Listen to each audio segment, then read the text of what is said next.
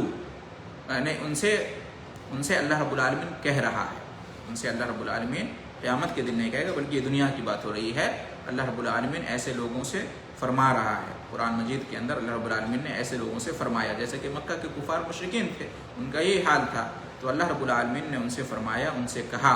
اور اس میں تمام کفار و مشرکین جو آج موجود ہیں یا قیامت تک موجود ہونے والے ہیں، سب اس کے مخاطب ہیں، سب سے یہ خطاب ہے، کیا ہے؟ کلو وتمتعوا، کھاؤ، کلو اس سے پہلے بھی آیا، کلو کھاؤ، وتمتعوا کھاؤ پیو، اور وتمتعوا اور مزے اڑاؤ، فائدہ اٹھاؤ، قلیلاً تھوڑے دنوں، چند روز، دنیا تو خود چند روزہ ہے اور بہت جلد فنا ہو جانے والی ہے، تو دنیا کی چند روزہ زندگی میں، دنیا کے تھوڑے دنوں میں، تھوڑے سے وقت میں تم خوب کھاؤ پیو، مزے اڑاؤ، فائدہ اٹھاؤ، انجوائے کرو، انکم مجرمون، لیکن یاد رکھو، انکم مجرمون، بے شک تم کیا ہو؟ مجرم ہو، بے شک تم گنہگار ہو، انکم بے شک تم لوگ، مجرمون گنہگار ہو، مجرم ہو، کیوں؟ اس لیے کہ تم ایمان نہیں لائے ہو، اس لیے کہ تم نے اللہ کے وجود کو نہیں مانا ہے، اس لیے کہ تم نے اللہ کی وحدانیت کا اور اس کی توحید کا اقرار نہیں کیا ہے، اس لیے کہ تم نے کفر، شرک اور الحاد کو نہیں چھوڑا ہے، اس لیے کہ تم اللہ کی کتاب اور اس کے رسول پر ایمان نہیں لائے ہو، اس لیے کہ تم آخرت پر ایمان نہیں رکھتے ہو، جنت جہنم کو نہیں مانتے ہو، تو اس وجہ سے تم سب سے بڑے مجرم ہو، سب سے بڑے گناہگار ہو۔ تو یہ تو دنیا کی زندگی ہے، اس میں تم خوب مزے اڑاؤ، کھاؤ پیو، عیش و آرام کی زندگی گزارو، لیکن یاد رکھو تم مجرم ہو، تم گنہگار ہو، تم اپنے انجام بد کو بہت جلد پانے والے ہو، عذاب کا شکنجہ تمہارے اوپر کسنے والا ہے، تمہیں جہنم اور اس کا عذاب ملنے والا ہے، اس بات کو مت بھولو۔ یہ اللہ رب العالمین نے فرمایا، کلوا وتمتعوا قلیلا انکم مجرمون، کہ کھاؤ اور مزے اڑاؤ تھوڑے دن، بے شک تم لوگ مجرم ہو۔ کلو، کل کی جمع ہے، کھاؤ، تمتعوا، تمتع یتمتعو کا مطلب ہوتا ہے فائدہ اٹھانا، کسی بھی سامان سے فائدہ اٹھانا، متاعن کہتے ہیں سامان کو، فائدے کی چیز کو، تو اسی سے ہے تمتعو، تمتع کی جمع تمتعو، فائدہ اٹھاؤ، مزے لو، قلیلاً تھوڑے دن، قلیلاً کچھ دن، چند روز دنیا کی زندگی میں تم مزے اٹھاؤ، اپنی زندگی میں کھاؤ پیو، انکم مجرمون، انکا کی جمع ہے انکم، بے شک تم لوگ، انکا بے شک تو، اور انکم بے شک تم لوگ، مجرمون مجرم ہو، مجرم کی جمع ہے مجرمون، جرم کرنے والے کو مجرم کہتے ہیں، اجرم یجرم، اجرام جرم کرنا، جو جرم کرنے والا ہوتا ہے اس کو کہتے ہیں مجرم، اس کی جمع ہے مجرمون، انکم مجرمون، یہاں پر جرم سے مراد کیا ہے؟ کفر، شرک، الحاد، گناہ اور ایمان نہ لانا۔ تو اللہ رب العالمین نے آیت نمبر 46 میں یہ فرمایا کہ، اور اس میں خطاب ہے، جیسا کہ کہا تمام منکرین کو، جھٹلانے والوں کو، کافرین کو خطاب ہے، اور خطاب کیا بلکہ ایک طرح سے دھمکی ہے اس کے اندر، کہ چند روز تم خوب عیش و آرام کر لو، مزے اڑا لو، کھاؤ پیو، لیکن یاد رکھو کہ تم مجرمین ہو، اور تم جیسے مجرمین کا انجام جو ہے نا عنقریب جو ہے نا بہت ہی ہولناک اور خطرناک ہونے والا ہے، یعنی قیامت قائم ہوگی اور تمہارے کفر شرک اور گناہوں کی وجہ سے اور اس سے توبہ نہ کرنے کی وجہ سے مرنے سے پہلے جہنم میں جانا پڑے گا، جہنم تمہارا ٹھکانہ بنے گا، اور یہ سب سے بڑا ٹھکانہ ہے۔ اس آیت سے یہ معلوم ہوا کہ دنیا کا عیش و آرام چند روزہ ہے نا، پھر اس کے بعد آخرت کی زندگی ہے، اور وہاں اپنے کیے کا، اپنے عمل کا بدلہ پانا ہوگا۔ اگر اچھا عمل ہے، اچھا ایمان ہے، اچھا عقیدہ ہے، اسلام کے مطابق تو آخرت میں جنت اور اس کی نعمتیں ملیں گی۔ اگر برا عقیدہ ہے، برا ایمان ہے، برا عمل ہے، اسلام کے مطابق نہیں ہے، کفر اور شرک والا ایمان اور عقیدہ ہے اور عمل ہے، یا برائی اور گناہوں کا ارتکاب کیا ہے، تو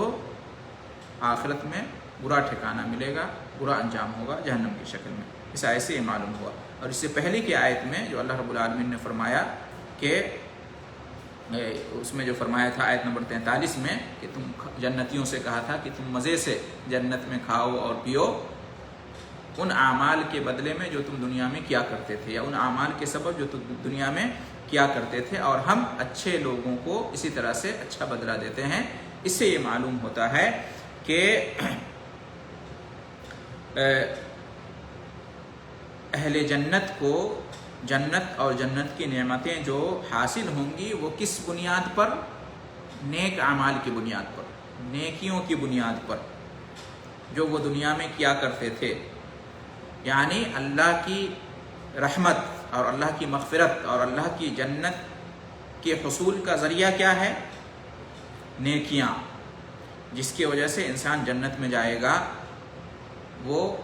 چیز کیا ہے؟ اعمال صالحہ، نیک اعمال۔ لہٰذا جو لوگ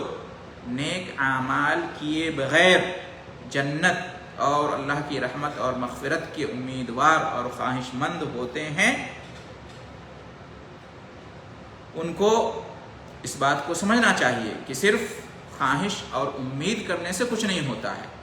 بلکہ اس طرح کا عمل بھی کرنا پڑے گا۔ ایمان آپ لائے ہیں تو ایمان کا تقاضا بھی آپ کو پورا کرنا ہے۔ ایمان کا تقاضا یہ ہے کہ نیک عمل کریں اور گناہوں سے بچیں۔ تو صرف ایمان لے آنا اور صرف امید رکھنا کہ ہم مسلمان ہیں، ایمان والے ہیں، تو ہمیں جنت اور اس کی نعمتیں تو ملیں گی ہی، یہ بے وقوفی ہے، یہ حماقت اور جہالت ہے اور بڑی جرأت کی بات ہے۔ ہونا یہ چاہیے کہ ایمان لائے ہیں تو ہم اس کے مطابق عمل بھی کریں۔ اگر ہم ایسا نہیں کرتے ہیں تو گویا کہ ایسے ہی ہے جیسے کوئی زمین میں، کھیت میں ہل چلائے بغیر اور بیج بوئے بغیر فصل کا امیدوار بن جائے، اناج اسے حاصل ہو اس کی وہ تمنا کرے، حالانکہ اس نے ہل چلایا ہی نہیں، بیج بویا ہی نہیں، اور وہ چاہے کہ گیہوں چاول جو ہے اسے حاصل ہو۔ ایسا نہیں ہوتا ہے نا، اس کے لیے پہلے محنت کرنی پڑتی ہے، تب پھل ملتا ہے نا۔ تو جیسا بوئیں گے ویسا کاٹیں گے۔ اگر کانٹا بوئیں گے تو ظاہر سی بات ہے پھل نہیں ملے گا، پھل نہیں ملے گا۔ تو اس بات کو سمجھنے کی ضرورت ہے۔ اسی طرح سے اس میں یہ ترغیب اور تلقین بھی کی گئی ہے کہ اگر آخرت میں اچھا انجام پانا ہے تو ضروری ہے کہ دنیا میں نیکی اور بھلائی کے راستے پر چلا جائے، اس لیے کہ اللہ نے فرمایا اِنَّا كَذَلِكَ نَجْزِي الْمُحْسِنِينَ، ہم اسی طرح سے ہم اچھے لوگوں کو اچھا بدلہ دیتے ہیں۔ تو اگر اچھا بدلہ پانا ہے تو دنیا میں اچھے راستے پر چلنا ہوگا۔ آیت نمبر 47 میں 47 میں فرمایا وَيْلٌ يَوْمَئِذٍ لِّلْمُكَذِّبِينَ، خرابی ہوگی اس دن جھٹلانے والوں کے لیے۔ کئی بار اس سے پہلے بھی آیت آ چکی ہے، آگے بھی ایک بار اور آئے گی۔ آیت نمبر 48 میں فرمایا وَإِذَا قِيلَ لَهُمُ ارْكَعُوا لَا يَرْكَعُونَ، وَإِذَا قِيلَ لَهُمُ ارْكَعُوا لَا يَرْكَعُونَ، اور جب ان سے کہا جاتا ہے کہ رکوع کرو تو وہ رکوع نہیں کرتے ہیں۔ اور اذا، جب، اور جب قیل، لانے والے ہیں، کافر ہیں، گناہگار ہیں، مجرمین ہیں، جب ان سے کہا جاتا ہے، کیا کہا جاتا ہے؟ ارکعوا، رکوع کرو۔ ارکعوا اصل میں ہے، لہم کے ساتھ ملا تو لہم ارکعوا ہو گیا، میم کو سیدھے را میں ملا دیے، حمزہ ختم کر دیے، حمزہ وصل ہے۔ جب ان سے کہا جاتا ہے ارکعوا، رکوع کرو، رکوع کرو، لا یرکعون، تو وہ رکوع نہیں کرتے ہیں۔ رکع یرکعو، رکوعن کا مطلب ہوتا ہے رکوع کرنا۔ رکع اس نے رکوع کیا، یرکعو وہ رکوع کرتا ہے، یرکعون وہ رکوع کرتے ہیں۔ لا یرکعون، لا آئے نہیں، وہ رکوع نہیں کرتے ہیں۔ تو جب ان سے کہا جاتا ہے کہ رکوع کرو تو وہ رکوع نہیں کرتے ہیں۔ ارکعو امر کا صیغہ ہے، ارکع تو رکوع کر، اس کی جمع ہے ارکعو، تم لوگ رکوع کرو۔ وَإِذَا قِيلَ لَهُمُ ارْكَعُوا لَا يَرْكَعُونَ، جب ان سے کہا جاتا ہے کہ رکوع کرو تو وہ رکوع نہیں کرتے۔ کیا مطلب؟ رکوع سے مراد کیا ہے؟ رکوع کا لفظی معنی ہوتا ہے جھکنا،